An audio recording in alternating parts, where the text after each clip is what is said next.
Welcome to a MacDermid Autotype how-to guide video tutorial. In this guide we will look at some of the tips and tricks for manually coating plus emulsions. Firstly, always wear the appropriate safety equipment when handling any emulsion.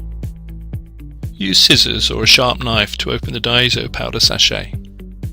Hold the sachet close to the surface of the emulsion to prevent the powder becoming airborne, and make sure that you empty out all of the diazo powder. Gently fold in the diazo powder, as this will also help to prevent it becoming airborne. You now need to thoroughly mix in the diazo into the emulsion. It is very important to do this properly to ensure that you get an even dispersion of the diazo throughout the emulsion. You will see that the emulsion takes on an even colour when all the yellow sensitizer is mixed in properly. Leave the emulsion for at least 12 hours after mixing to allow the air bubbles to come out. It is always good practice to write the date the emulsion was sensitized on the container.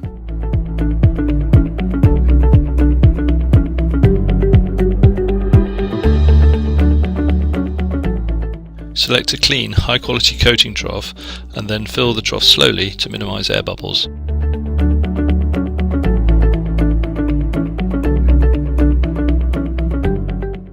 Remove the excess emulsion from the lip of the container with a damp cloth, otherwise it could contaminate the emulsion with bits next time it was opened.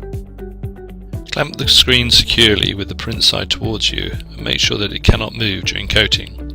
Apply the initial coat to the print side using firm pressure and a slow speed. One or two additional coats can now be applied on top of the wet emulsion.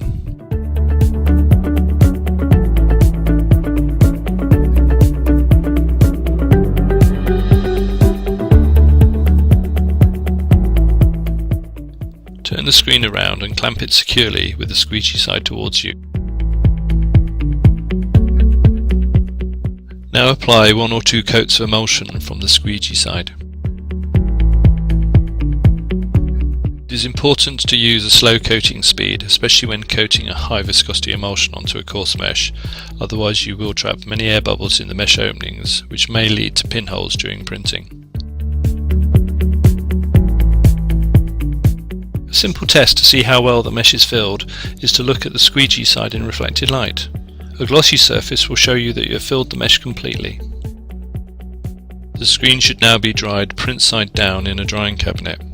For more information on screen drying, go to the how-to guide to drying. If the highest print definition is required, then additional face coats may be applied to the print side after the base coat is fully dried. For more information on plus emulsions or any MacDermid Autotype product, please go to our website, MacDermid.com/autotype.